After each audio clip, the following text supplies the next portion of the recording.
Action!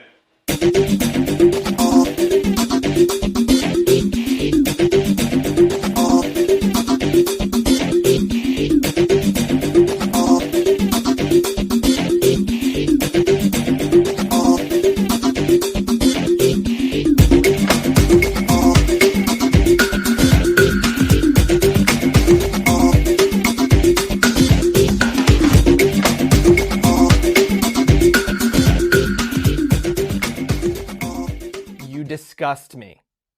Grow up. We're back again, episode 3 of What's the Script? How you doing, Chris? Aye, all well. The sun is shining.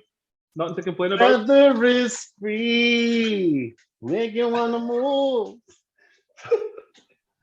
That's a song for him that's fucking old enough to remember it. Finlay Quay. It was Scottish. I think it was a 90s song, man. Aye. Didn't look Scottish, but it's definitely Scottish. Well, I name like Finlay. I know, and Quay as well. But if you Google him, you'll be like, that's Scottish, aye. But anyway, I digress, man. I'm going off a tangent. We haven't started yet. So it's good to see you again, Biggin. As we said last week on all the socials, today we are covering the 2004 comedy classic, fucking classic, that is Dodgeball, a true underdog story. Aye, underdog. That's what they were actually going to call it before they call it Dodgeball. Just That's the right. underdog. Aye. That's right. I did read that myself, but didn't have the same ring yet, did it? And the other bit of trivia as well, it's the slogan for it was something about, what was it again? Grab life with the balls or something. I grab life by the balls, but in America it was only the ball. Do you know what I mean? Because they said balls was too risky. So just to give you the synopsis, folks, if you've not seen this film, if you're an absolute gonk and you've been on Planet Zorg for the last fucking 20 years, film's about White Goodman, played by Ben Stiller, who is the owner and founder of Globo Gym. Now, he'd love nothing more than to own Average Joe's Gymnasium, which is right across the road, owned by Peter LaFleur, paid by Vince Vaughn. Long story short, Vince Vaughn's needing 50 grand to keep his gym opened. White Goodman's going to buy it when the bank forecloses. Vince Vaughn's gym has to look for the money, and then they find out about Dodgeball. More or less, innit? Aye. I mean, these things just seem to find a way to crop up and save the day, these things. That's it. But for the intro onward, the intro just bams right into the film, and it's the advertisement, the television advertisement for Globo Gym. And it's your first first introduction to Ben Stiller's character, who is fucking awesome, man. White Goodman. He's easily one of the best things ever created in Hollywood, by the way. There's just no way around it. See, just it's the hair, mate. The hair is beautiful, mate. It's beautiful. Aye. Feathered and layered cotton, you just don't see it anymore. Even see for this, the start, mate, it's just I can't remember how long this film runs for, but from start to finish, it is just joke. And disclaimer, man, I mean, sure you're the same. Before we get any further, see, for every joke we do, paraphrase, we'll miss another 10, won't we? Aye, definitely, mate. There's just, again, so much, man, so much that you're going to miss. But it's just we underhand things, man. It's brilliant. I don't know why I don't get the credit that it deserves. It's honestly amazing. And what I'm finding out, mate, is see when I'm talking about this to other people, see my mates and stuff, they can quote it offhand and they've probably not seen it in 5 years or that. You know what I mean? That's how good it is. Brilliant. So we're right at the start, right? And it's the advertisement for Globo Gym, how it's bigger and better than everybody else. And even White, he described it, says, you understand that overweightness and unfit people are diseases, you know, like necrophilia. Oh, brilliant, man. So, the way you fucking see this hammers home here at Global Gym, we're better than you, and we know we are. We know it. That's brilliant, man. And then even like scum. Aye, exactly. Some of his sayings as well. We're going to turn you in from a Frankenstein into a Frankenfine. Mate, honestly, man, I think it's fucking. I think it might be Ben Stiller's best performance, by the way. I mean, Tropic Thunder's up there, but I think Definitely this is just the perfect one. Which have you ever seen a film? It's a Disney film. Aye. It's called Heavyweights. Yes, yes. That is he's not the same person, isn't he? Aye. Somebody alluded to that. It was asked about that in an interview in about 2013-14, and he didn't deny it. He just says, well, I can see how you came to that conclusion. That's a possibility. I'm not going to say otherwise. But aye, it just directly taking it off it. It really has, man. You need to watch Heavyweights but to see it, man. So we've got White Goodman, right? He's gone from strength to strength. He's got the 4 million turnaround every year, the Globo Gym. Everybody's perfect, chiseled and beautiful. And then we cut to Peter. Peter's sleeping on a couch, getting licked by a dog in his nether regions.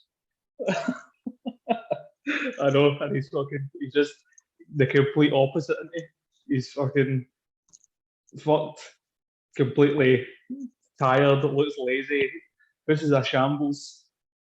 The answering phone's full of like demanding fucking money off everybody. He's got his full life story in the first 30 seconds. 5 messages in his answer machine, and the major ones: we're going to cut off your water and power today. You know what I mean? Because he's currently in the mirror, fucking brushing his teeth with chocolate milk. Did it swallows that? He just well, that's technically chocolate chip mint milkshake, isn't it? Chocolate milk, yeah. He's just right in a bit it into his teeth, and you're like, what? How bad were your teeth to fucking brushing it with chocolate milk and make them fucking better? Oh, fucking amazing, man.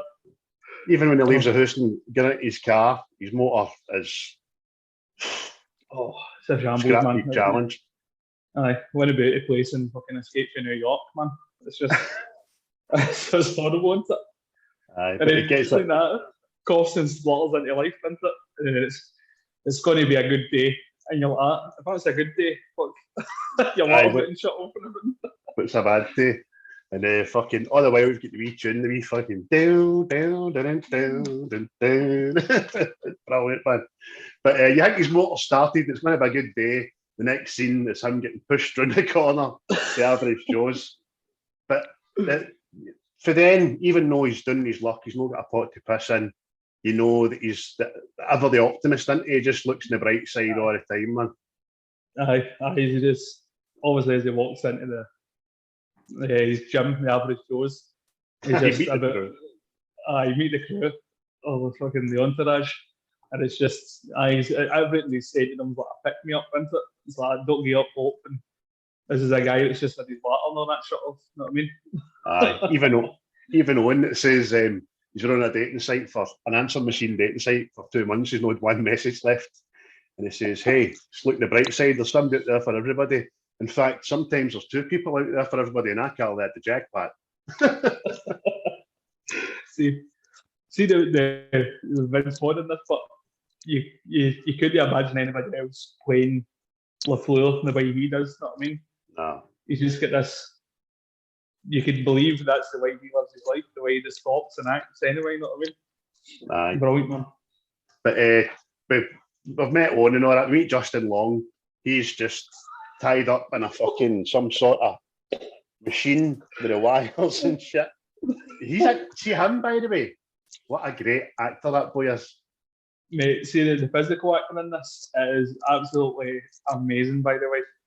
Like, there's obviously bits we'll talk about later, mate, but there's one bit in particular I am fucking howling it. I think I know what you're going to talk about. I know you're going with that. But very quickly, he unties Justin for that, and he asks him about how you're getting on and all that, and he says, oh, worst day ever, I couldn't get into the cheerleading squad. And then you get his flashback, don't you, man? And Another thing that we stumbled across. Obviously, I watched this on Disney Plus first time. He's been trying out for the cheerleading team, and he gets saddled with Martha Johnstone. It's the chubster.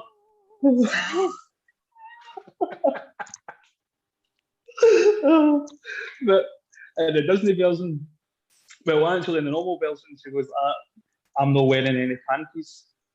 Aye. But on Disney Plus, it's cut that out. They'll just wing them.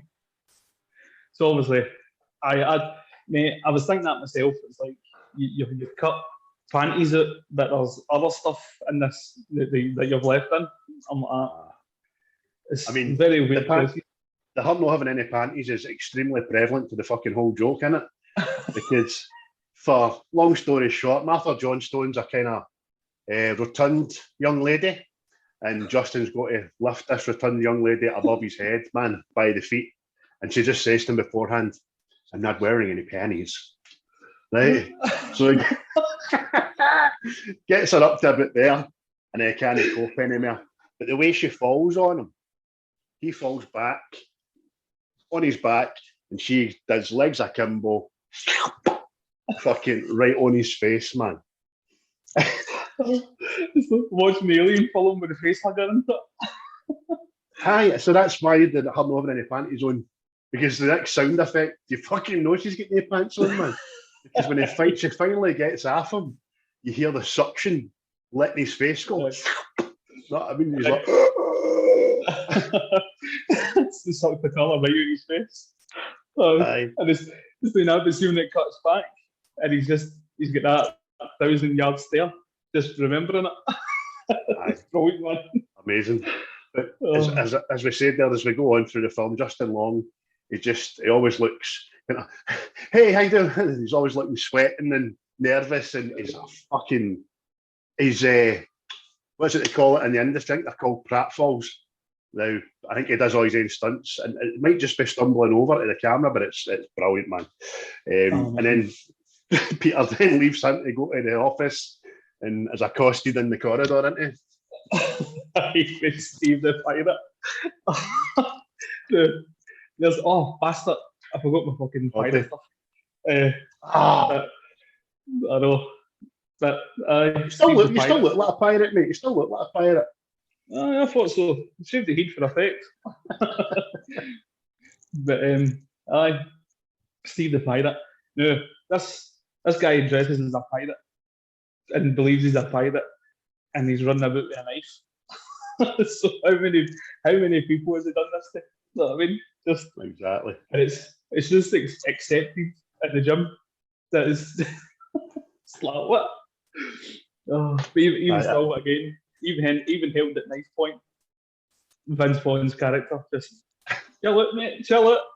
Aye, because he gets Vince against the wall with a knife to his throat just to tell him, I might be a bit short for my membership money this month. You know what I mean? That's the other thing at all. Why is it all pirates sound Irish? That's a good point there, mate. Could be. Because they're all robbing back. Sorry, any Irish followers or descendants of Ireland. I didn't mean it. I was just having a joke at your expense there, you know. So he gets in his office eventually and he meets Kate. So Kate is sent for the bank. She's a lawyer sent to the bank to say, right, Mr. LaFleur, you're in shit creek. You've got 30 days to find $50,000 or we are taking the gym off you. And Kate's played by Ben Stiller's real-life wife that I just found out about. You know what I mean? Whose name again escapes me. Let me just see. Christine Taylor, who is very lovely. In fact, you see her legs before you see her face, which is quite pleasant. That's the theme through this film and all. Because obviously she ends up on the team, but because she can play dodgeball, they're always alluding that because she plays sports, she's a lesbian. Aye. And it's just it's just men's logic in it. Like, it's always it's always Dwight in it. It's always Dwight. Hey man, she's a lesbian. She gotta be a lesbian. And then you can see Peter there's a bit of a womanizer and all that, and he's giving her a chat, and he says, "What does he specialise in?" She says, "Mainly sexual harassment."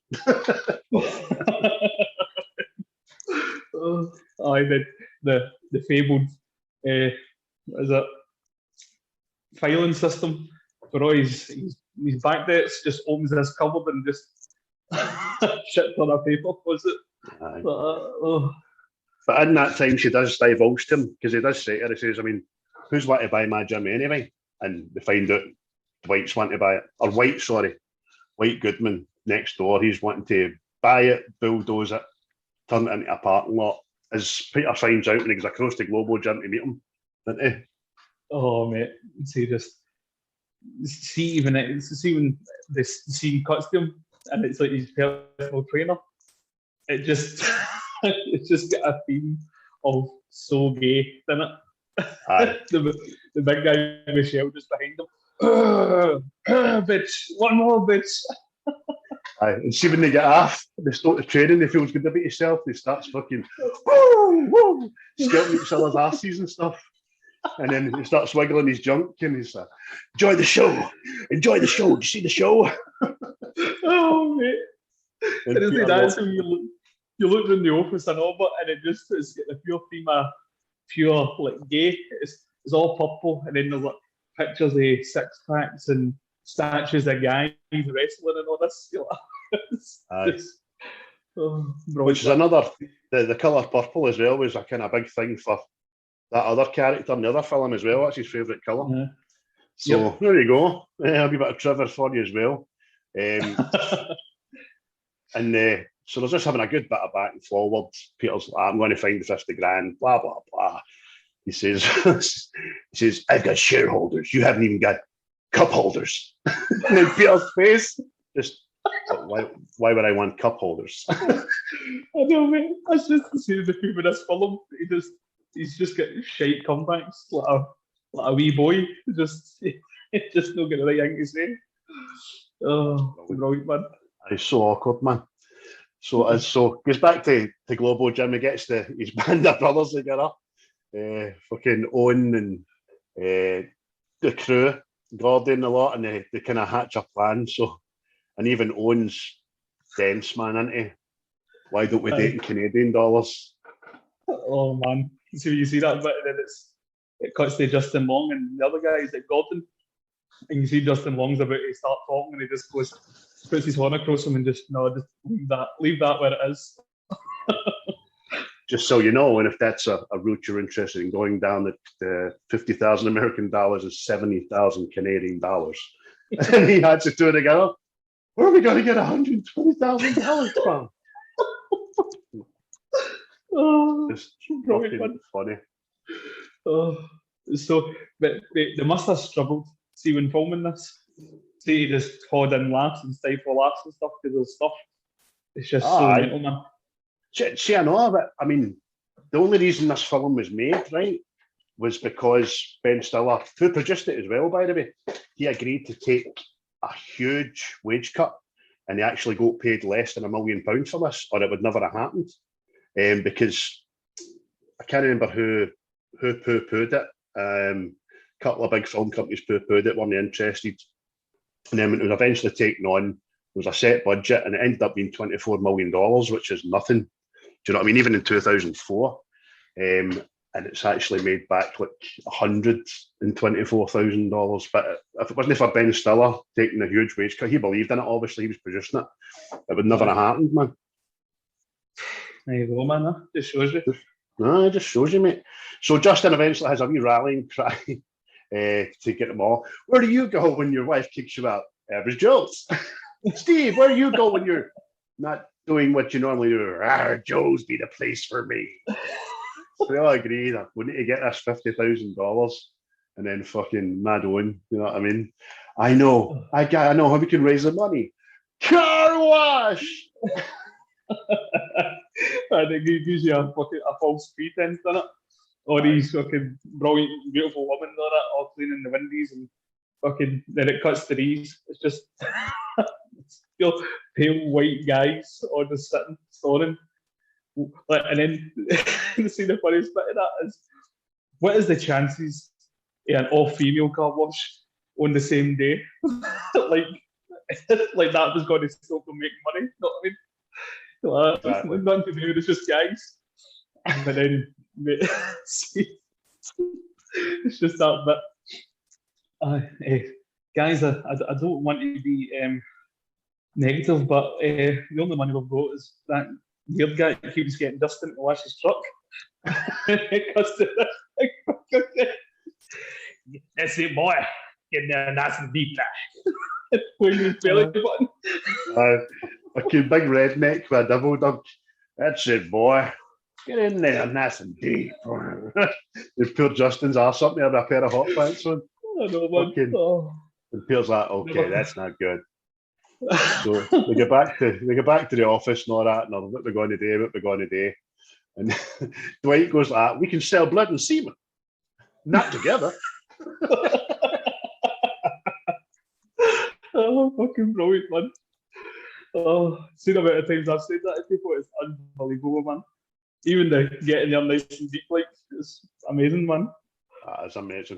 But they're kind of running out of no ideas. Peter does say that, look, guys, if there's anything I could do short of robbing a bank to get $50,000, believe me, I would do it. But there's nothing we can do. So I, for one, I'm going to go put the thong song on. Let's tear this place apart. There we go. He goes, we play dodgeball. His wee magazine with all these stupid sports that nobody's heard of. Man, that's where they get the idea and sign up for Dodgeball to save the gym. Brilliant, man. It's amazing, man. So eventually, Peter's like, look, I don't even know how to play dodgeball, for goodness sake, man. Young Justin says, look, I played at the school. I watched a video. It's like, can you get that tape? Yeah, I guess. Come on, Peter. They're all standing with their hands up for that. Come on. He goes, okay, what the hell? Yay! So the plan is hatched.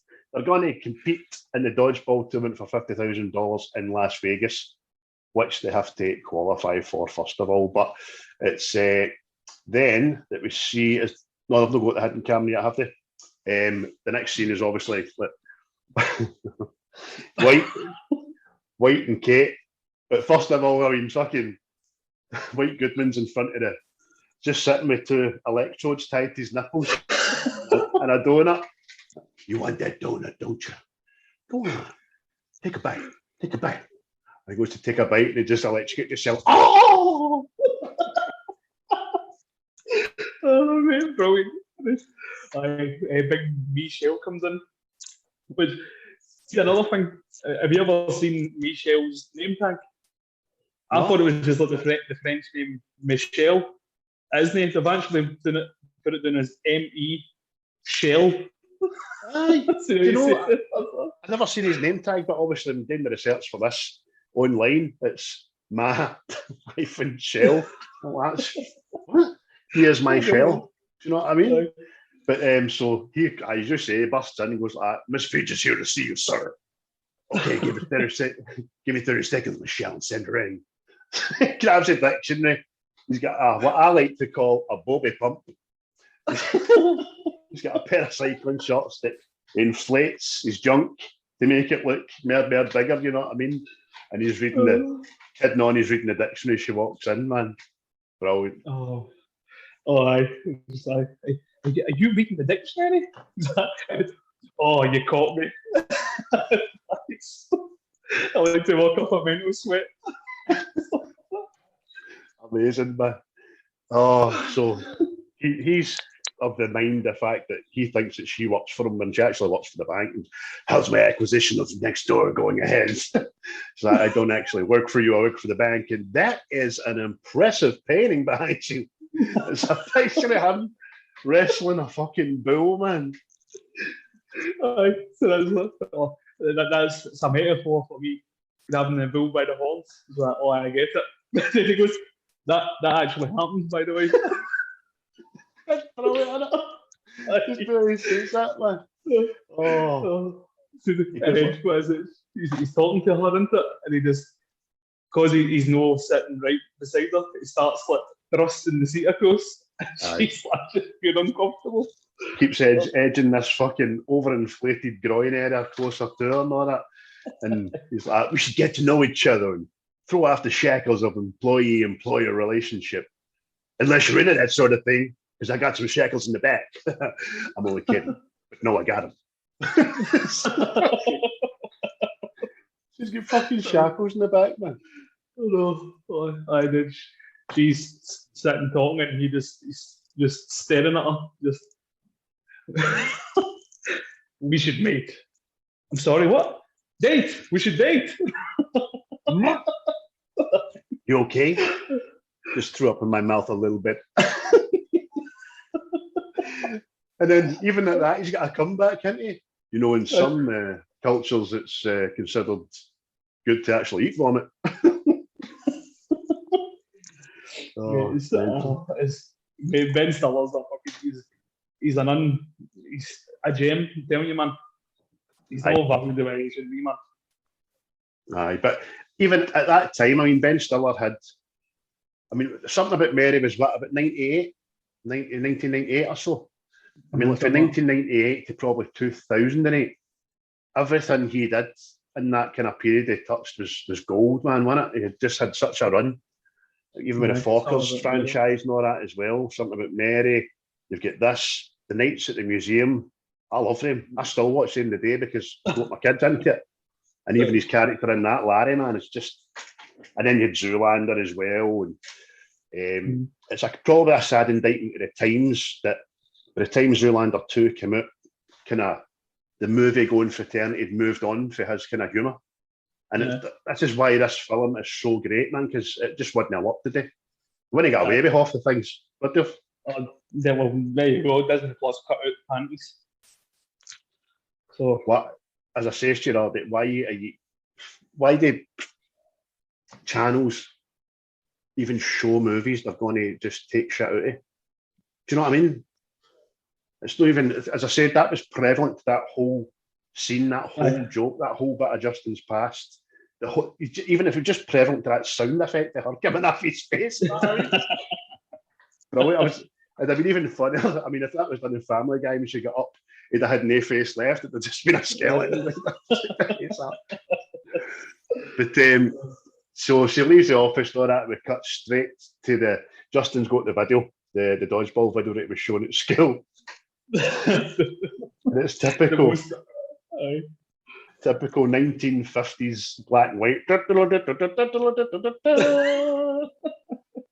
It's the most un-PC fucking videotape ever, isn't it? Aye. What was his name? Timmy? Timmy. Aye. Hey, Timmy. Hey there, Timmy. This sounds like a paedophile right away. Like what? Aye, so we Timmy's fucking painting the garden fence. And it's, hey there, Timmy. How would you like to take a break from that fine lead-based paint? Gee, Mr. Would I? Where are we now? You're in an opium den, Timmy. Fucking brilliant, man. No fooling, mister. Yeah, Dodgeball was invented by opium-addicted Chinamen. They use severed heads instead of balls. Then it comes back to him. He's fucking obviously popping opium. Like the ADAA. ADAA? That's American Association of Dodgeball of America.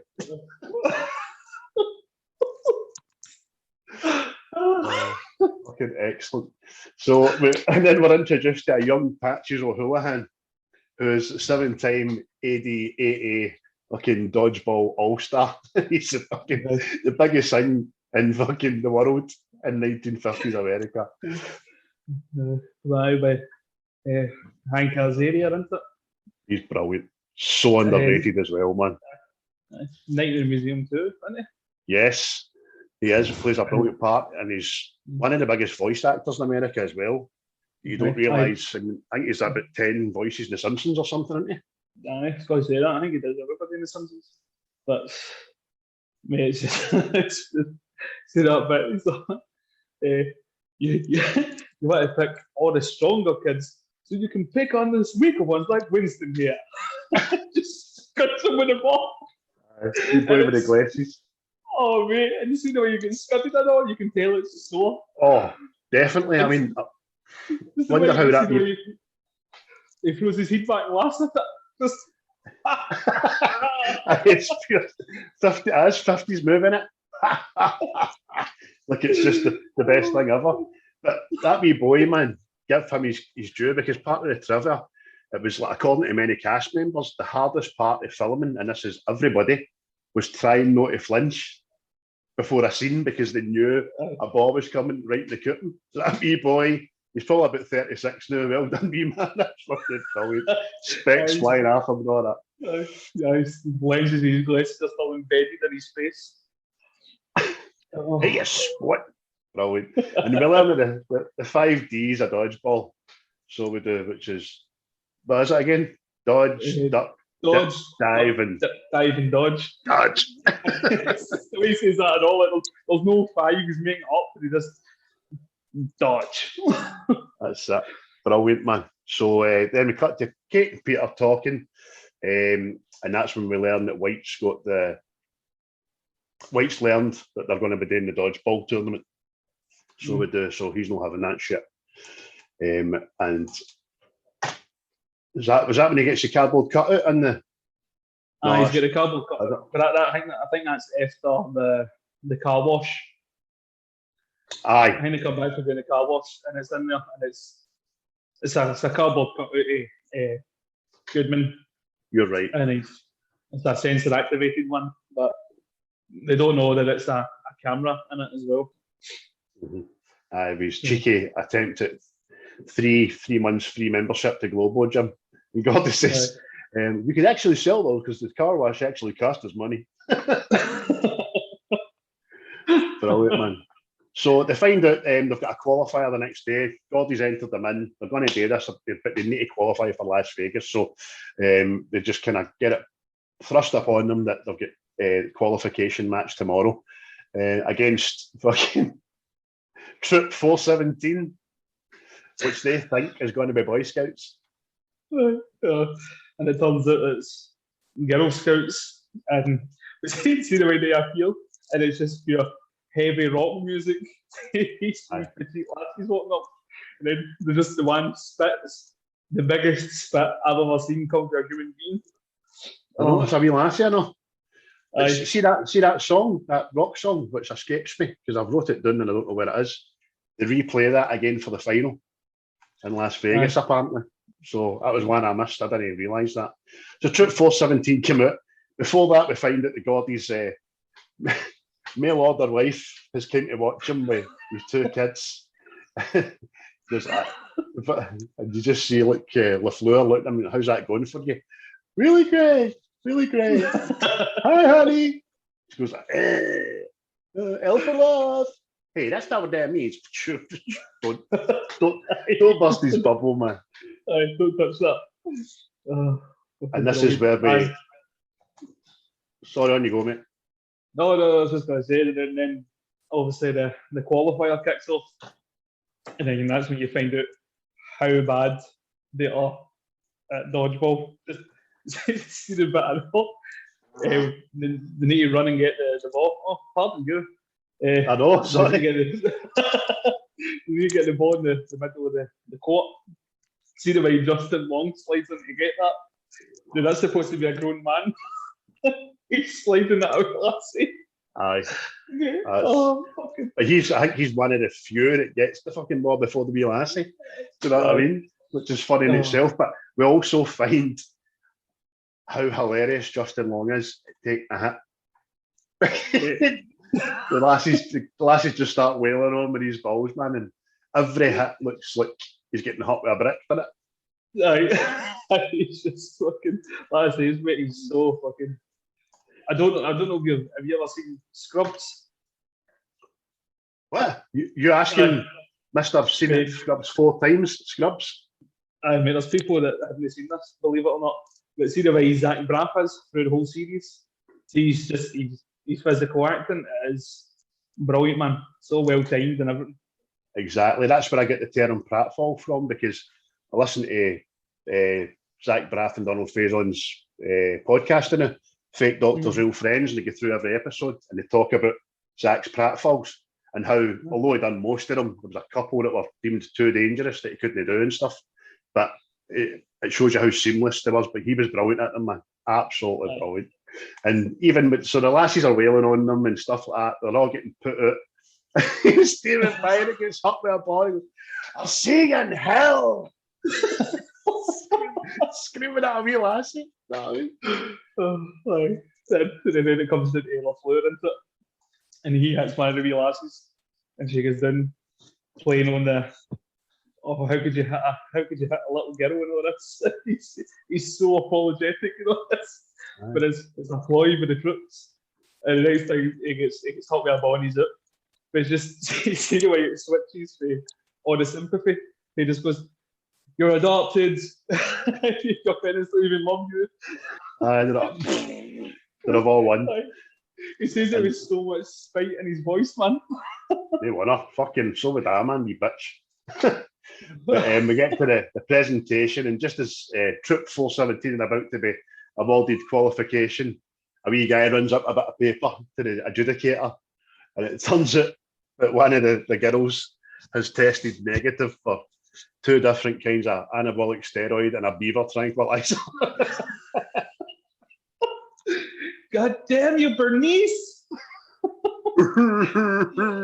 this young lassie with fucking arms like Richard Keys that used to be on Sky Sports, big hairy arms, and she's got a monobrow and all. And then when she starts screaming, she sounds like a man, doesn't she? Damn you, Bernice! And it's doing that, see the way we celebrate it. Getting through the wee lassies getting disqualified. Not one foot given. I know. Brilliant. The guy after nothing end up in Dirty Sanchez is the name of the restaurant as well, which was totally deliberate, but so I've read, because it's if you know what a Dirty Sanchez is, you can find them on Pornhub, I think. That's all I'm saying. I think. Wink, wink. Well, I think. I don't know. So they're in there having drinks, they're celebrating, they've got through against these minors, you know what I mean, by default. And that's when White appears. Yeah, with the new global gym team. And they've all got the coolest names. And they've all got the coolest names ever, man. They all sound like fucking Terminators. This is Razor. Blazer. And Blazer. And fucking Finarvina Ponapocevic or something like that, who's I'm not even going to attempt, man.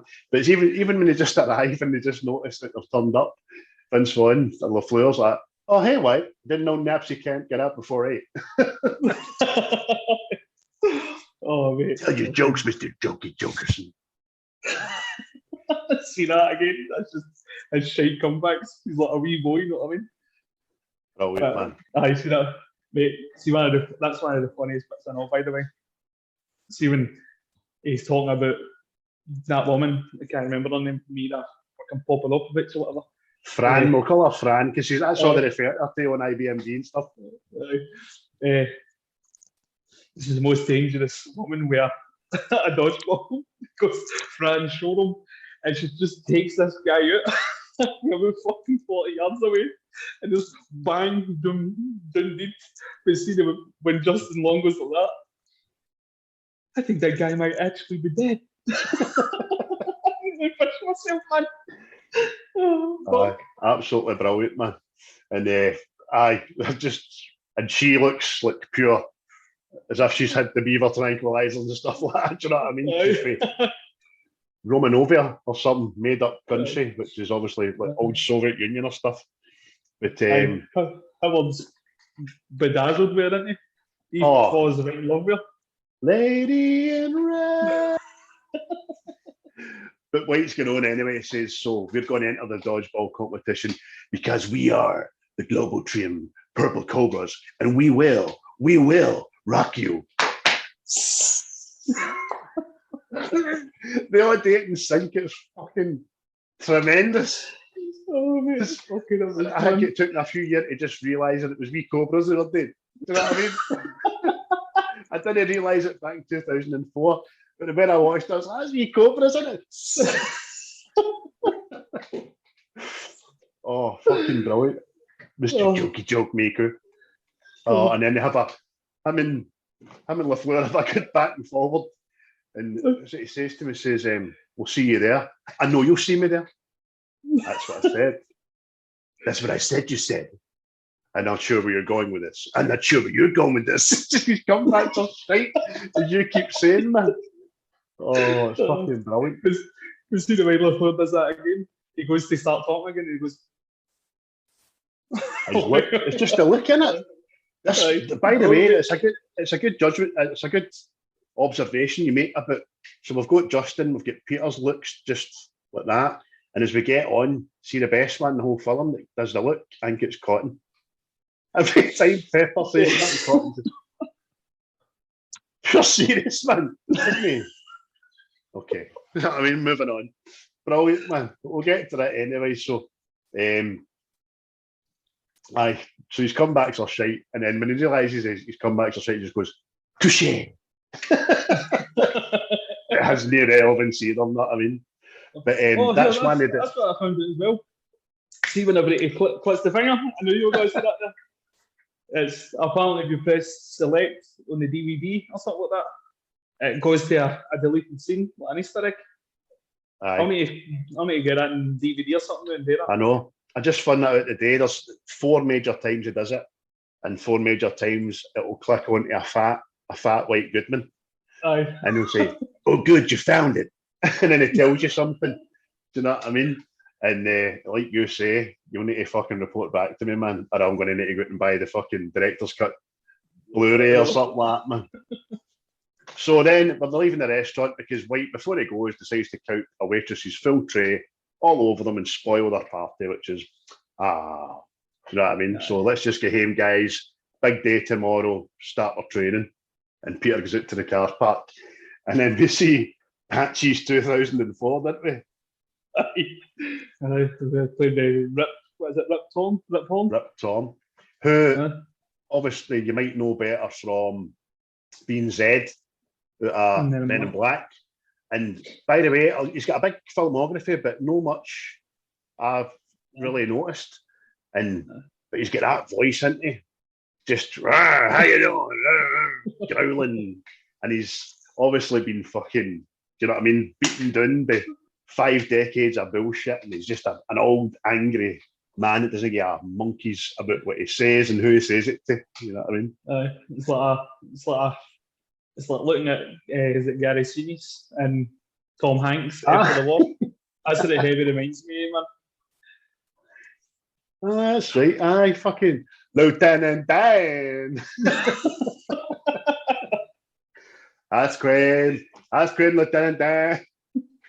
We'll do Forrest Gump one day, right? So Patchy's wheels up to him in his electric wheelchair. That's me wheeling up to you in an electric wheelchair, right? This is, you got to coach those boys. You got to hump them in a submission. It's fucking so stupid, man. It's amazing. Just that wee chance meeting, a wee guy in the back alley in an electric wheelchair. You got to hump it in a submission, and LaFleur thinks, "Aye, that's the very man to be coaching us." Well, it doesn't get a fucking choice, does he? He just goes like that. I'm Patches O'Houlihan. I'm your new coach. And he says, fucking, we'll see you tomorrow. And then they all assemble in the gym waiting for their new trainer that I've not met yet. And Dwight said to Peter, he goes, he's not weird, does he? No, he's perfectly fine. To the double gym doors open, smoke comes out. It's like Spinal Tap, get on the stage, man. And we fucking Patches, that's me wheeling in again. Wheels in. Line up! Well, first of all, he says, I love the smell of queef. What is queef? Take it as vagina or something? Is it a fanny fart or something? I thought that was a Frampton. But I never bothered putting it. Well, he loves the smell of queef anyway. And then that's when he just, line up, ladies! Which I still use to this day when I'm shouting my 2 boys. Line up, ladies! Getting ready for nursery. And Justin puts his horn up to ask a question. Yes, queer bank. He's just the most un-PC fucking old cantankerous bastard. But that's how good it is, because you're looking at, see, the old Dodgeball video. So you're talking this guy was in his prime and with the 50s or the 60s or something. So he's going to have that old mentality sort of thing. Like the wee boy getting up with a ball and he goes, ha, ha, ha. And that was back in the day when life was rosy. Oh, mate, amazing. But then starts commenting on my favourite bit, and I think it's one of the bits that everybody remembers. If you can dodge a wrench, you can dodge a ball. see when he scuds Justin Long with the first wrench, mate. My fucking lung nearly imploded. But he's lying on the ground. He's just, oh!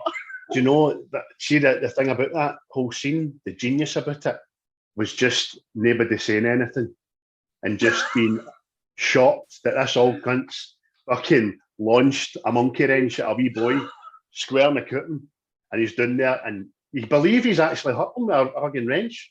But then I seen the trivia and see that wrench that actually cut his eye open because it was made of soft plastic. That was plastic, but it was too hard a plastic. So they then designed the rest of the wrenches a wee bit softer because they actually cut his eye open and all that, man. But that's funny as fuck. So as you say, mate, you can dodge a wrench, you can dodge a ball. And Peter says to him, hey, Patches, was that really necessary? Necessary? Necessary? Is it necessary for me to drink my own urine? No, but it's sterile, like the taste. He drinks his own piss, you know. Brilliant, man. Then he tells him, I've got to learn the dance of the dodge. Oh, man. Brilliant, man. See, again, mate, see just the training for that and all. Just different. See that he's teaching them the tactics on the board. And Smithy's on the desk was sleeping like that. And again, just fucking scud with the wrench. He's like, wake up, Smithy. You need to be aware of dodging at any time in your life. Doesn't matter where you are, whether it's in the classroom, on the court, doing a crap, fucking going to get you. Brilliant, man. And then and to learn them even better dodging, he takes them out to the side of the freeway, doesn't he? Aye. If you can dodge traffic, you can dodge a ball. Just the logic behind it. It was so fucking. It's Gordon, isn't it? Gordon gets studied with the water. And he gets up. Celebrating. I'm all right. And then next, bang, right up there again. Aye, because when he gets hurt the first car, he gets right up and goes, I'm okay. First bounce, boom. Again. Brilliant. Just back to the gym, the trick. Sorry. Aye, it's when they start using that machine to start firing the balls at them. So they learn how to catch them. And again, man, see this Justin Long. Just getting the balls shot by him and then he spins round to catch it and everything. Aye, everything's just the sorest hit ever and it's a fucking rubber ball. While the rest of the team have managed to catch like one each, you know what I mean? But then wee Patches is getting annoyed with Gordy because he can't throw or fuck off. He says, what's wrong with you? You're about as much use as a cock-flavoured lollipop. Get angry! Which, again, it's another thing Disney changed. They made it a poopy-flavoured lollipop. See, it's just annoying. Just bloody annoying. So he's just get angry, punches him right in the balls, man. That's what I mean. They change cock, right? But leave like queer bank and all that in it, know what I mean? Like that. Where was your logic? Name. And then Kate comes in, didn't she? Just to see how they're getting on. Aye. She has a wee shot at the dodgeball, and that's where we first hear. She gotta be a lesbian. That's right, man. And then fucking even Patches goes like that. And that guy can play. And what is it she says? So Peter's, no, come on, join the team. And she's at that stage, she's like, no. Patsy just gets fed up and goes, all right, boys, you heard Billie Jean King. Let's go. Oh, fucking brilliant. But then that's when you find out with the wee secret spy camera. And the whole time, big Michelle has been watching. But so he prints off pictures. And he runs in to show Goodman, but cuts back to Goodman in his office. He's watching the laptop. I don't know what's on the laptop, but he's got a slice of pizza in his one, and he's sniffing at it and all that, and then he sticks it in his shoes. Obviously, to do the business. He's going to self-gratify himself with a slice of pizza wrapped in his junk, man. That's what I think he's going to do anyway. Is it not a cooking video he's watching? Is that what it is? Cooking? I think so. I can't remember. The wee guy does the voice for it. It's Patton Oswald, isn't it? Oswald, aye. Yeah. He does it also for the answer machine right at the start when Peter's water and power thing and stuff. Yeah. So, aye, couple of wee cameos for him. So, but as big Michelle busts in, he catches them. What was it? I told you not to disturb me when my hour of reflection. My private hour of reflection. What did I tell you about knocking? So he says, they're getting better, sir. Yes, I know, Michelle. It's time for White to put on the shiny shoes. Mate, see that fucking outfit? Just white leather. Oh mate. You've gave him too much credit, man. I wrote down white PVC. It's pure 70s, isn't it? It's on tying in with the style of the hair, man. Oh mate, it was on point anyway. Just again, what is it? The wee neckerchief? I know. It's just so. Just so he's got his bit of purple in there, innit? Bit of purple. Aye. But he goes to. Is it Features? Aye, Feach. See when he picks the bell, right? And she says, "Who is it?" He's laughing. It's White.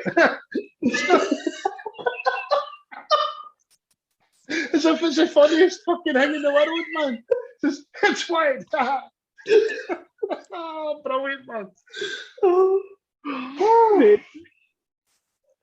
Oh, fucking amazing, man.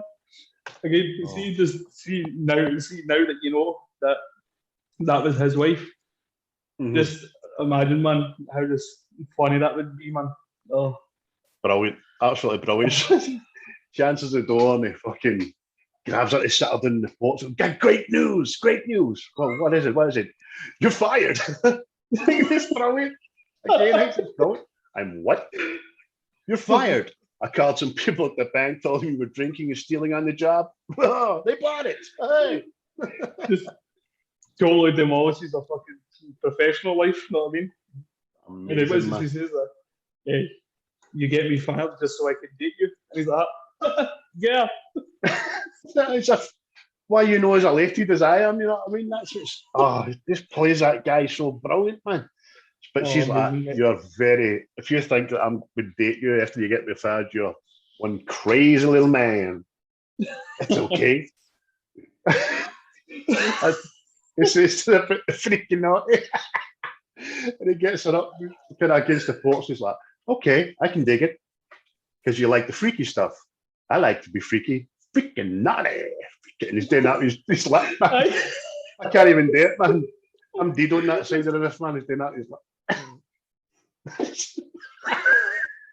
wait, you watch his back, man. You're going to laugh at fuck at your own self for doing that. When Peter arrives, man. Oh, fuck. He's there to ask her to play for the team on it, but obviously he's been a bit a tosser and on, he's not leaving. But then as soon as he says enough, I see. You got the scent of a delicious steak in your nostrils. And he's just about to go in. I don't know if he just touches her the wrong way. He goes to lean in for a kiss or something, and she just fucking about turns him, fucks his face right against the porch, busts his lip open, man. And that's when he gives the best line ever. It's like that scene just before he says it, but he goes, "That's it, it's over between us. Let this whole conversation didn't take place." That's it. Nobody makes me bleed my own blood. Nobody. And Ben Stiller says, "Do you know where he got that from?" Simpsons. Aye, The Simpsons, man. And it's been Nelson Muntz, 1989, man. See, when I see it in The Simpsons, I thought The Simpsons used it for that, but it turns out it's the other way around. Aye, because The Simpsons one, when he says it was 1989. So you're talking like 15 years before. So good memory there, Mr. Stiller, I'll tell you. So, and then there's another click finger moment. For all you DVD bonus extra, hit enter and you'll see what happens. Michelle arrives on a Vespa. Fucking Man Mountain on a fucking 1960s fucking mod scooter. Again, man, you can see just flapping the bird as he goes. Just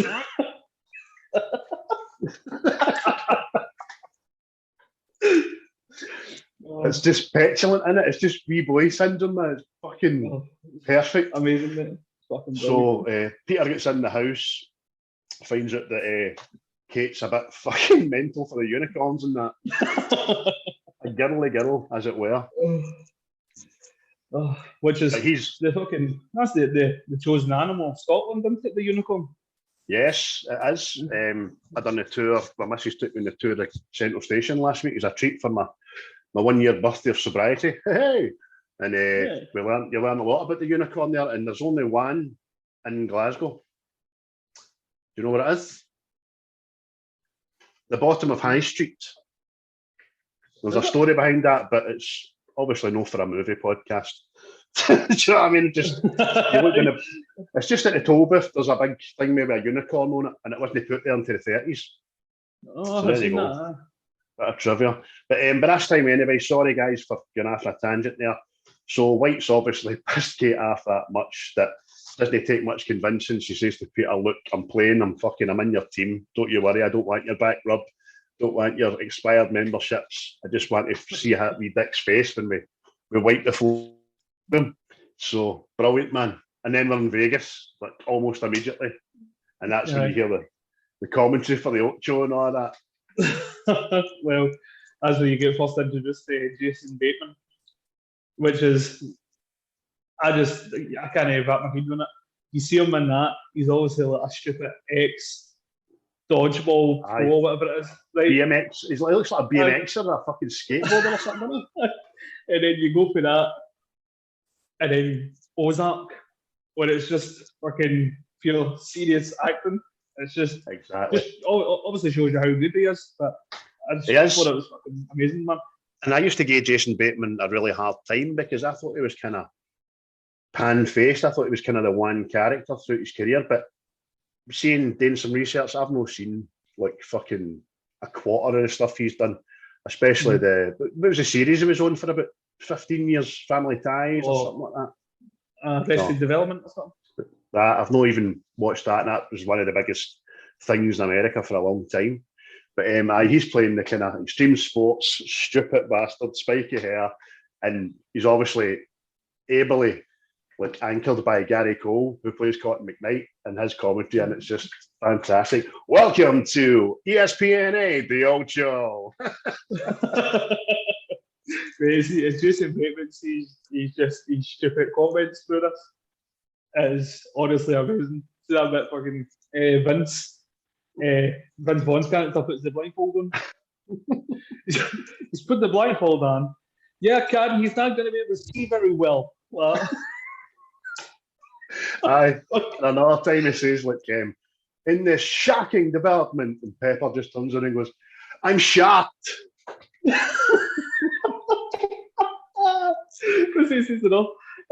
I spoke to Goodman. He says his team really wants to win this one. Yes. That's a whole team-match interview right there, man. Absolutely brilliant. But some of the team names that we learn in the tournament as well, we've got obviously Average Joes, we've got the Global Gym Purple Cobras, and another two to mention are the MILFs and the semi-sluts. We don't see enough. We don't see enough of them, to be honest with you. We don't see any of them. We just see their names flashing up. You've got the Lumberjacks, the fucking Las Vegas Police Department, and they mad fucking rappers. I know. Like the Shizzle or something. But that's the other thing as well. See, like, above the court and the competition, there's a big sign, and it says "Go Balls Deep." Brilliant. Love that shit. Honestly, tell you, man. Oh, I mean, I in life, everybody does. I dare say if you're no one does deep, you're very well fucking. You were first in the queue. Do you know what I mean? I need to go balls deep. Fucking sometimes. I'm going to stop there. My wife watches this. Fuck it. We've got Pepper and Cotton, right? And then we've got the names of the teams coming up, which is brilliant. We go to the back court and we're in the changing rooms, and Owen's in all excited and stuff. He says, "Hey guys," his mad goofy voice, "I just thought that a proper dodgeball team should have real proper dodgeball uniforms." And they're all high-fiving. "Yeah, good call." Lifts out the uniforms, and there's obviously been a mix-up. It was obviously Yodel that fucking delivered the uniforms. Or Hermes. Look, in fact, it got there, so it wasn't Hermes. It would have been Yodel. But If it was, but that Hermes could have gave them herpes. That fucking uniform. But it's all like gimp stuff into it. All leather and chains and fucking brilliant, man. They don't like it. They just like good their normal plays, but they can't. They need to wear the matching uniforms. So, but then that's when you see the German team. They're the European champions. Before they go, they're all a picture of David Hasselhoff. That's for the whole 1, 2, 3, Hoff. Hasselhoff. Brilliant, man. Hasselhoff. So then they come out and get introduced, and then the next thing, Average Joe's come out, but the stadium was all applauding and everything, and then when they come out with their uniforms, it's just the complete disgust that they come out with this. To the wee woman covers her daughter's eyes. The guy stands up and goes, "Hey, you guys suck." Thank you. So we've got the Dodgeball Ocho dancers as well, man. And they're like risque dancers wearing bikinis and stuff, and McKnight's like that. What about those Dodgeball dancers? That's some good, clean family fun right there, can't hey? Know what I mean? All the while, this woman's covering the wee lassie's eyes because they're committing bondage gear. There's women fucking hardly wearing it and dancing about, man. Brilliant. Hasselhoff. So into the match, didn't they? What happens to the match, my man? Oh, well, you soon find out that they're maybe not as good as they thought they were, but the Joes get it done, sort of thing. I keep forgetting her name. It's Feach, isn't it? Is it Teach? Kate. Aye. So she ends up the last of the team on the court, sort of thing. And it's again, it goes to Patches. "You're the last man out there." So catches the ball and it brings the foil back in. It ends up 2-1. A 3-player swing, man. It ends up happening because it was only her against 4, wasn't it? Aye. Just shows you, man. Just shows you. She was the best player. It's no Steve the Pirate. I know. So obviously they get him out. They get the Lumberjacks out 1-1. Then they double team the very last one, and they're through. That's when McKnight says to Cotton about Pepper, sorry, in this shocking turn of events, "I'm shocked." You know what I mean? And then Mad Patches, he's fucking, "My sweet dick, it's magic." And he goes back to the German team, doesn't it? And aye, the Hoff himself has appeared. Just sit there in the ground to discuss. And they're all, see the way they're all sitting, grown men, hanging their heads in shame. It's amazing, man. Fucking Man Mountains have all let Hasselhoff down, man. Fucking brilliant. So that was the first cameo of 3 we've got in this film as well, which is kind of a big deal, especially when they done it under budget. And Ben Stiller's taking under $1 million, because I couldn't imagine, maybe, well, Hasselhoff maybe, but Chuck Norris and William Shatner must have cost a few quid. That's a shiny penny right there. That's a good saying, that, mate. That's a shiny penny, that right there, you know. Brilliant, man. So, but then you see Global Gym next, isn't it? No, they're day 2, mate. They come in day 2. But they're just there watching that game, and they get in disgust because they've got through. But you cut after that into like Patches saying to Peter and all that, you did good out there, and that you and that muff diver for the best players out there. See again, mate. That was on Disney. I don't know, that bit panties, wasn't it? I don't understand it, man. And they kept that in, muff diver, right? Aye, exactly, mate. See panties and cock flavoured lollipop. That's the only 2 things removed. The rest of it's fine. As was. So, Jesus Christ. So Patches tells him he's proud of him, and he's in like, oh, he Patches kin, you know what I mean? And throws him, here, this is for you. And it's Patches' scarf that he's had for 60 years. It's fucking rancid. Fucking man. See the way again, he's talking about, you might come up to my room, I've got 2 hookers. Again, just Lieutenant Dan at New Year. That's right in my head. Definitely, mate. Definitely. Got a couple of hookers, my treat. Oh, I'm going to pass. Thanks, though. Thanks. Brilliant, man. So then we've got through and stuff like that, and then it's day 2.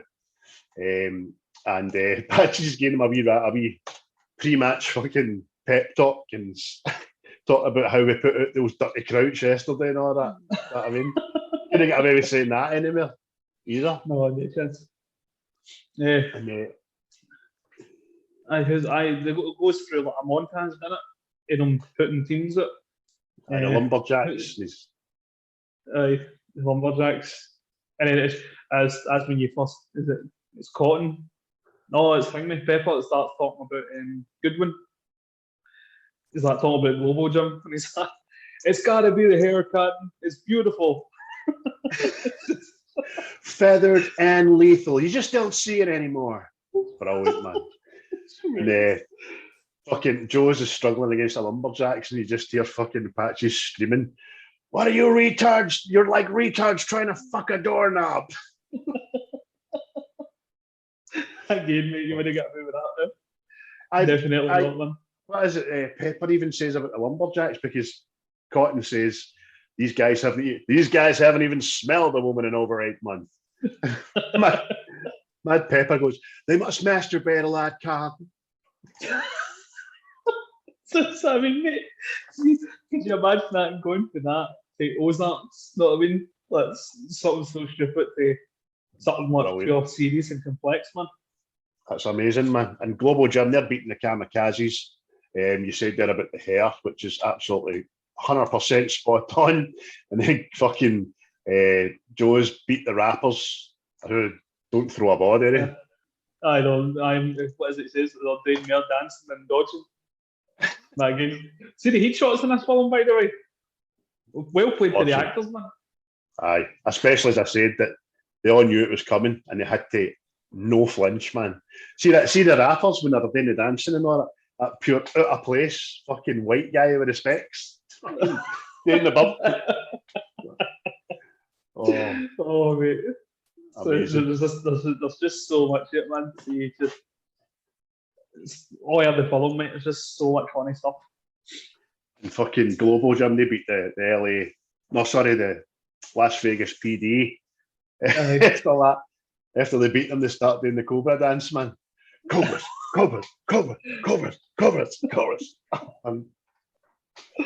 man. They're both right into it. And then semi-finals, we've got Joe's against the Cougars. And that's Gordy's moment to shine. That's it, mate. All the team gets put off and it comes into Gordy, but he's still no became good at dodgeball. So he calls for a timeout. Patches is there talking to him, and he doesn't see anything inspiring to him.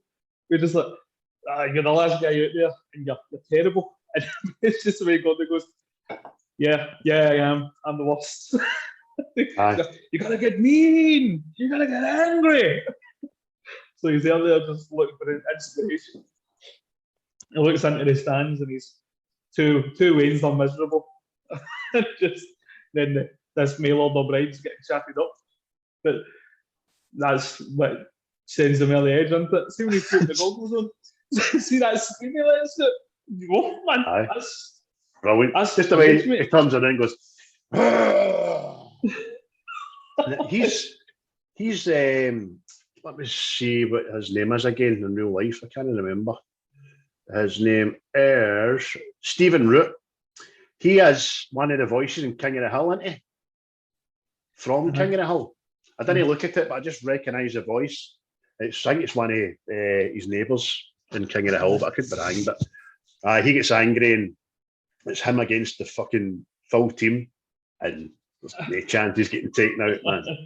Just starts battering boys away and stuff like that. Yeah, he takes it to full team himself, just pure rage mode, just button bashing. Because I was like myself, how's there nobody coming back on to help him? But he never catches a ball, didn't he? No, he just beats away. Full Terminator. Advanced, full rager. Fucking batters the ball away the boys, hits the opponents, and it's just left with one guy, man. And just this mad screaming defiance again. But as he's in that much white rage, isn't he? He doesn't know he's won. On the team code. So it's the last guy just fucking rattles him, and it's like a Rocky 4, slow motion with a spit all coming out the mouth, and they're through to the final, man. The partying starts and all that. And it's all feel good, isn't it? Talking about how they can do anything as long as I've got patches. It's just this. Was it? He says before it, as long as it must be the luck of the Irish or something. Conor McKnight says, must be the luck of the Irish. And it goes, lucky the Irish casino. Obviously, the sign falls down on patches. It takes him out the game, and that's the one great hope. He's gone. And it cuts to them and they're all sitting drinking for it, isn't it? It's just, was it Howard says? At least he went the way he would have wanted to go. Look up. Smithy again, just a look in it. It's a fucking retard. Do you know what I mean? Brilliant, man. And by that time we realise that Peter's starting to lose a bit of faith. Kate's talking to the bar and she's like, you need to go and talk to the guys, man. What do you want me to say? Do you know what I mean? I'm sorry, I don't have a sorry your coach was killed by a 2-ton of metal Hallmark cards. I think that's like when you see at the start of the film, it's like he's just gave up with stuff and all that, and it looks like this is his fate coming back again, isn't it? The final straw when it patches, and that just seems like a bridge too far for him. So he goes back to sit down. They're all saying, "What do we do, Pete? What do we do? Come on, you tell us." He goes like that. Look, we're going to turn up tomorrow. We're probably going to lose. What do you want me to say? And then he just goes, "I'm off." It's just about to get the exit. Steve the Pirate comes out the toilet. Aye. Oh, no, that's after, because I think he goes up to his room, doesn't he? He goes up to his room first. You're right. You're right. And Goodman's in there. But he talks to him in Spanish because he's opening a new global gym. But apparently what he says in Spanish is, "Hello there, Peter, where is the library?" I read that as well. Where's the library, Peter? I'm boning up on my Spanish. Brilliant. So then Michelle comes out the toilet. She finds one. Like, fucking one, he's surprised. Do you know what I mean? And two, he's stinking. He goes, Michelle is having some digestive problems. I hope you don't mind. You're gonna shut that? For all of us, baby. But then fucking Goodman sits him down, starts playing his heat, doesn't he? they're always going to look to you for answers. You don't need to do this. Just sell me your gym. Give me. Then just rhymes off all these reasons. Like, give the money to charity, you know that. But it's like, see, that's the first time I've ever seen this at all. See, every film you ever see, when they whip out like a case of money, like $100,000 for it, it's all full. It's just one stack. Aye. And a big giant metal case, just one stack of notes. Because he's building it up into, he says, have you ever seen $100,000 before? And as you say, you're waiting in this big case full of money, and it's just a big stack of fucking $100 bills. Oh, mate. And it makes sense. You know what I mean? When you think about it. Aye. Why would it be that? It's funny the way he's just saying to him, look, I get it. I like the whole, you're okay, you're not okay, I'm not okay, but that's okay, I get it. It works. Exactly. Brilliant, man. The premise is this for him that's not seen it. He's offered them £100,000 to sign over Average Joe's Gymnasium. Do you know what I mean? And no turn up for the final, which you think he's going to do. And then he goes back down the stair and everybody's saying, what are we going to do, Pete? What are we going to do? Yeah, you tell us. And but he bumps into Steve the pirate. Steve, his usual self, talks to him like a pirate, but obviously he's he's lost the rag. Tells him he's not a pirate. Kind of breaks the guy's spirit and stuff. And then that's like the whole team's doing it in a downer after that. It's just the boss went the same way sort of thing. It's the only kind of time in that film I get kind of fucking pissed at Peter, but even the whole Steve scenario for then on in's a bit fucking, I don't know why it was kind of needed, but a day in a kind of way, but it wasn't, but it was, and stuff like that, but do you know what I mean? It's just a bit pointless, but so Steve's obviously feeling like shit, goes a walk in Las Vegas, and then he notices himself in the shop window what he looks like, people bumping into him, calling him freak, and then we get a wee cameo for the director, Rawson Marshall Thurber, who's the fucking arsehole that finds a milkshake at him. Hey, go back to, what is it? Can't remember. Pirate Island or something like that. I go back to Treasure Island or something like that and find a fucking full milkshake at him. And we don't see Steve again for a majority of the film. Yeah. We think he's not turned up on finals day. So, which is the next kind of thing. We get to the day of the final, don't we? That's it. Comes to the final day. Peter's checked out the hotel. He's disappeared. Steve's in the wind. But the team's gone to the competition anyway. On the way, Justin bumps into his sweetheart, who's having the cheerleading competition, but her boyfriend, he fell off the roller coaster, broke every bone in his body that somebody alluded to before. I forgot about that. But because he knows the routine, because obviously they try out at the start of the film, she's asked him to help him, which he agrees to. So the team goes away to the final, and the teams all separated, and the ones that are there are staring defeat in the face. Aye. There's only 4 of them left because I don't know, because Amy's dragged Justin away without him being able to tell him where he's gone, but he will be back. Steve's fucked off, and Peter has checked out. So they're a bit down in the dumps and stuff like that. But as you say, Justin helps Amy and his cheerleading school team win the trophy. And then he gets his big romantic kiss before he says Stuart and all that. And goes to win his own trophy, as he says. Yeah. Meanwhile, it cuts back to Peter. He's in the airport waiting to leave. And that's when you get a cameo for, I was going to say Higby. Armstrong. Then American hero, Lance Armstrong. Well, that's the thing I know. I watched a documentary about that, and I know he was doping, but all the rest of them were as well. He was just the better cyclist. So how do you lose your hero status when everybody's at it? But it's just it maybe no age well because he's sitting saying to him, I didn't get up, I didn't do this, but I'm sure you've got a good reason for why you play in the final.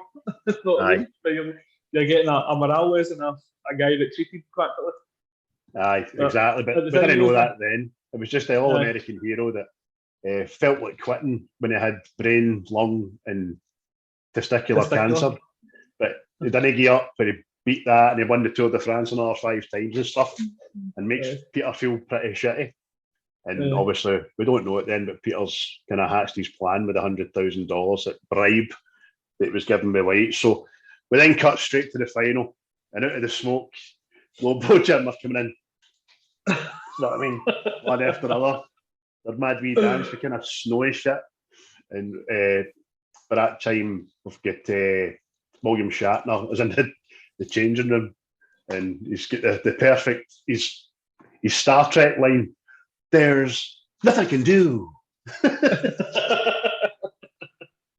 Oh, fucking brilliant. It's that bit I know. Dwight and Howard are talking. He's like, Steve the Pirate's not here. And Howard, who's Steve the Pirate? So, what? So the guy that dresses like a pirate? A guy dresses like a pirate in their team? Fucking brilliant, man. Where are you? You know what I mean? And then so we're getting to the court. They've not got enough players. Globo Jim have just about to be announced the champions by default. And Peter comes in. See what is it again? See when White's arguing, but because obviously what is it today? Own plays.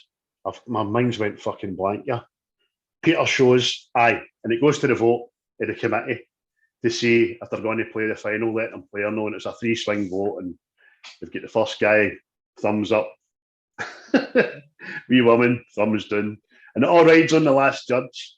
Pans there. It's fucking Chuck Norris. Who's now become one of the most used fucking gifts ever on the planet.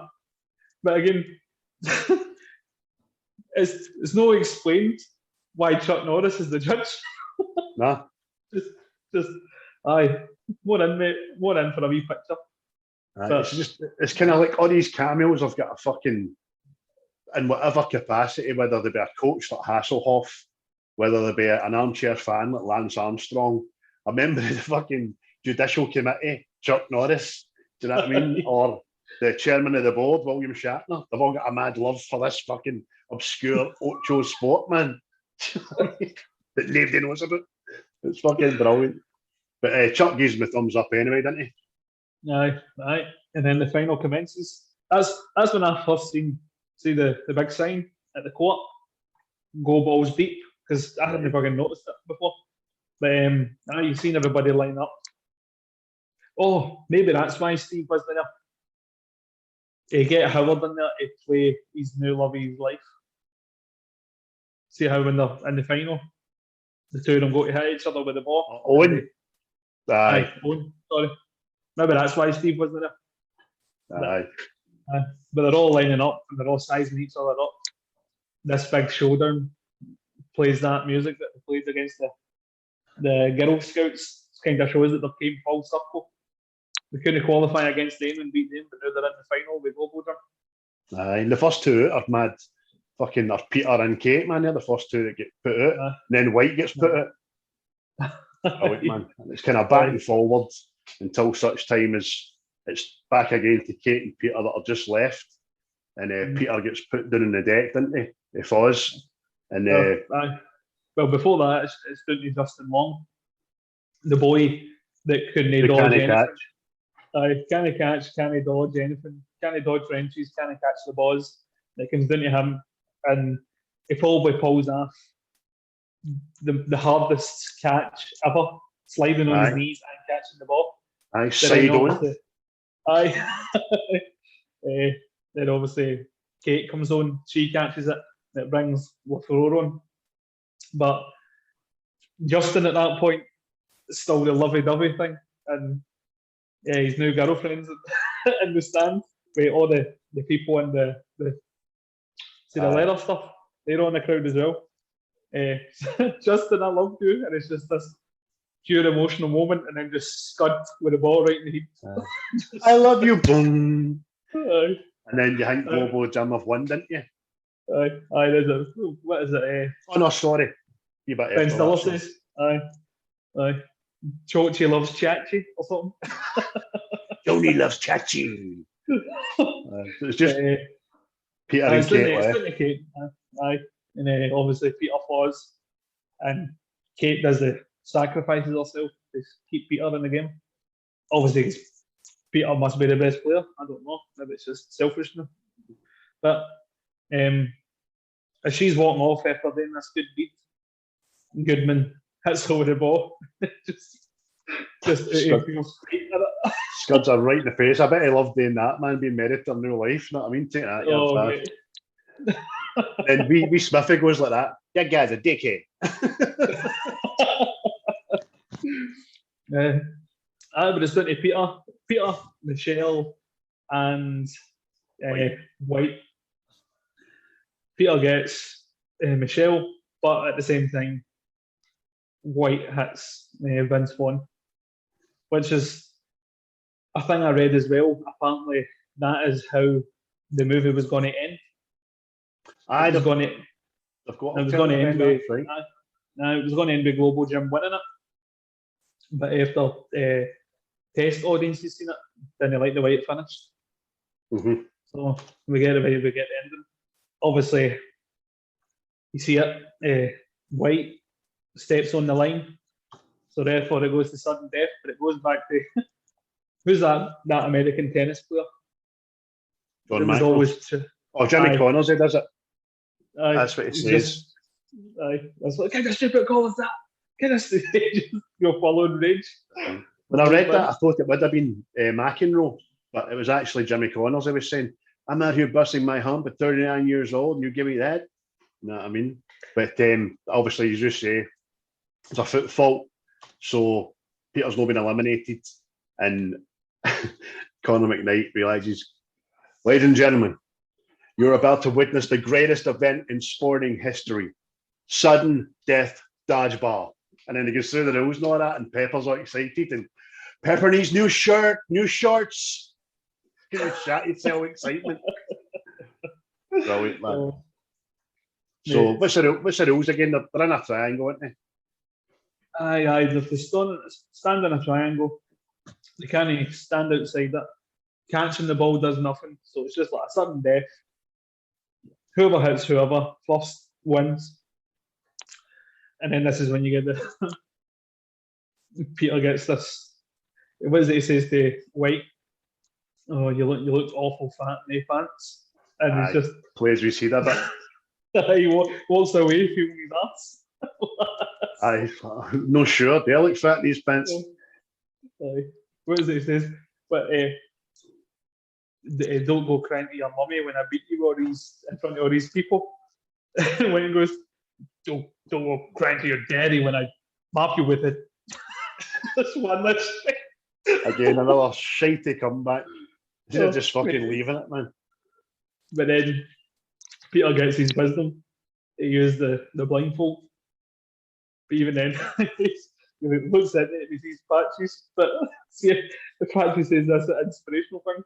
But then it sits there like awkward. He's like, just bye-bye.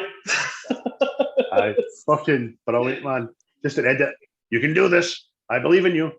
And then he cuts back to Peter's face. It cuts back to Patches waiting in the last bit of inspiration. Bye-bye. Brilliant. Absolutely brilliant. So Peter blindfolds himself, standing maybe 20 feet away from White. They both get the ball. Referee goes, "Dodgeball." And it's whoever hits who first. And he kind of flinches and stuff, Peter. What does it say? So obviously McKnight says. It appears Peter LaFleur has blindfolded himself, Cotton. Yeah, he's not going to be able to see very well. And that's another look. Aye. Brilliant, man. Gary Cole, man, absolutely brilliant. Just the looks. So White's obviously thinks he's got it in the bag, picks the ball, flinches. Peter doesn't move 1 inch. And then he just says something daft like, "Okay, goodbye, LaFleur." Flings the ball. And it's a pure Matrix moment, isn't it?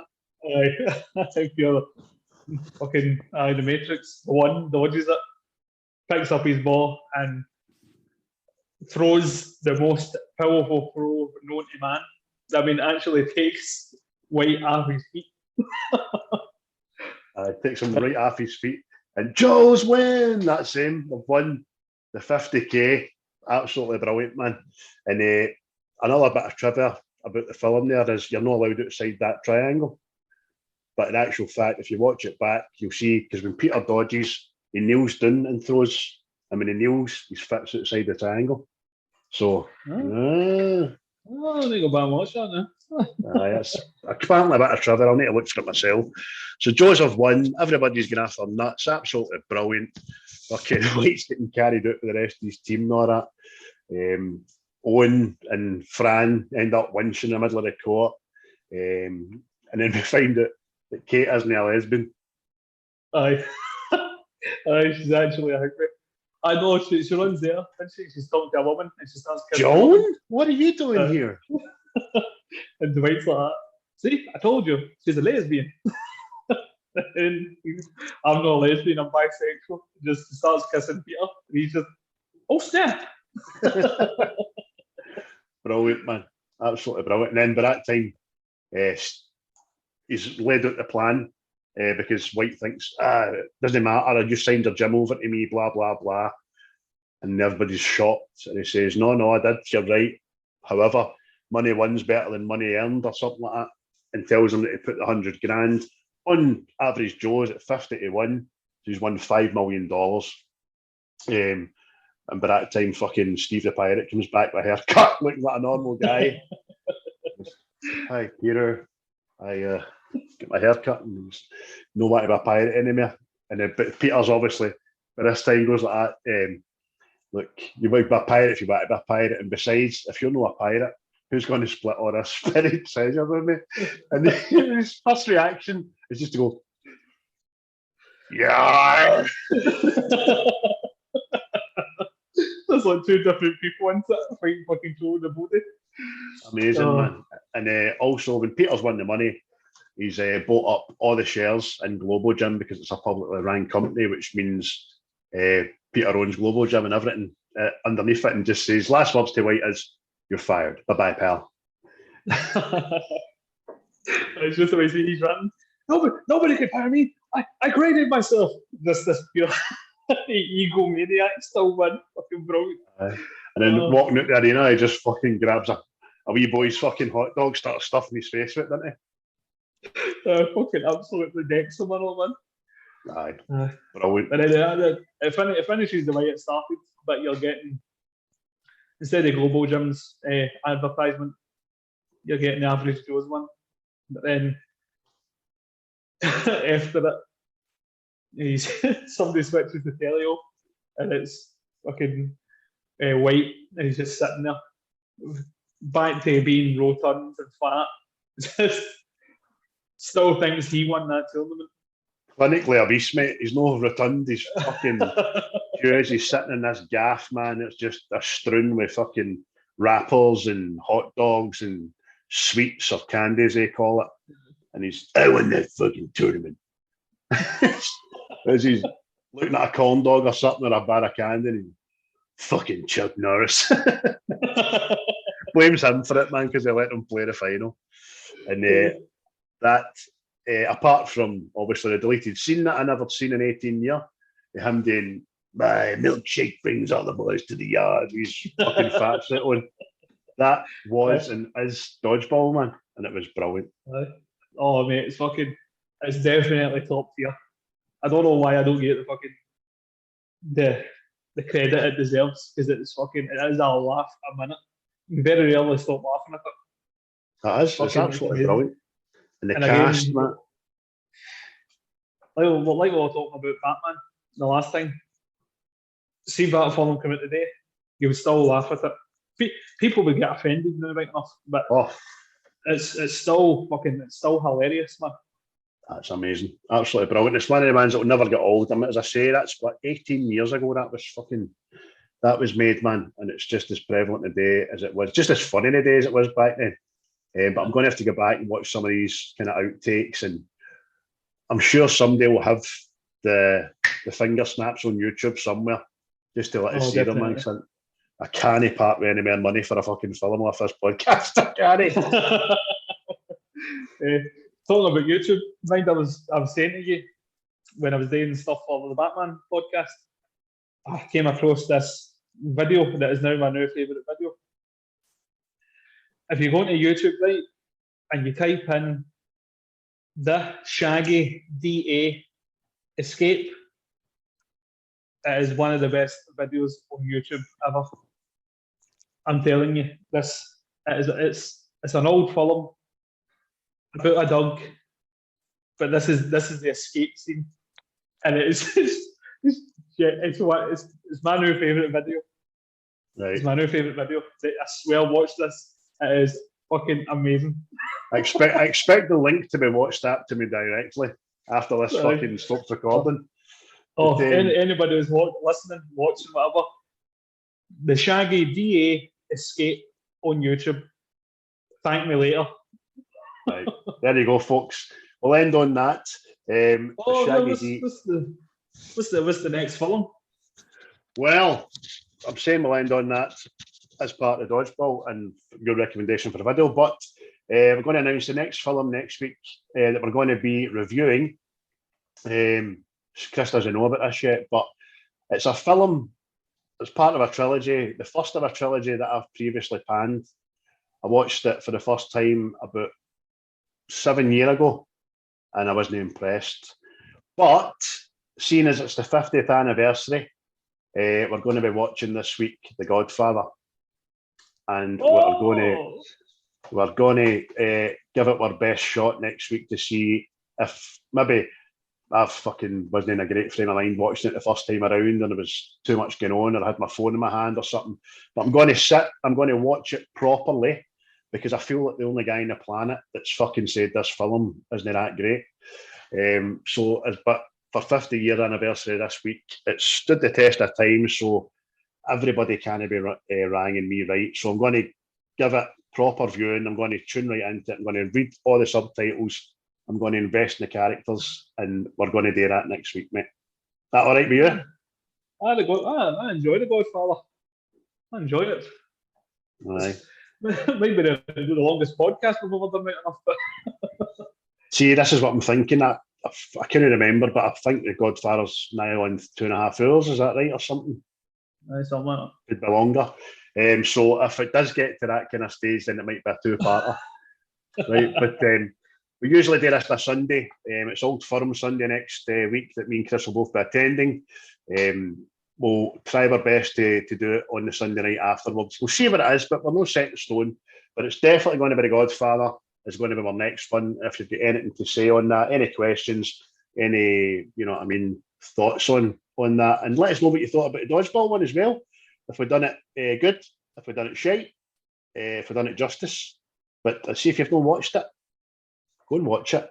And that's the biggest gift we can get to you, isn't it? Definitely. Get that watched. You've no lived. Definitely no lived. It's one of the best ones. But again, anything between 98 and 2010, 9 with Ben Stiller in it. Do you know what I mean? Even the Fockers franchise and stuff like that. Night at Museum.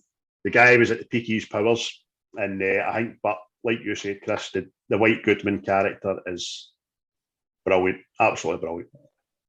Amazing, man. Amazing.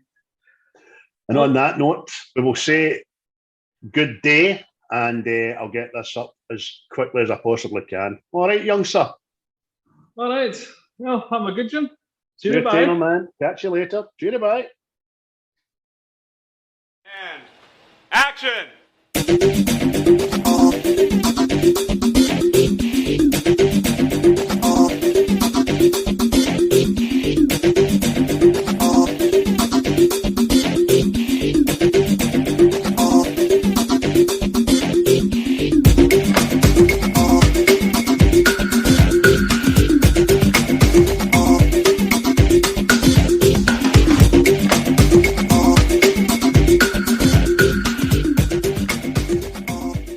Disgust me. Grow up.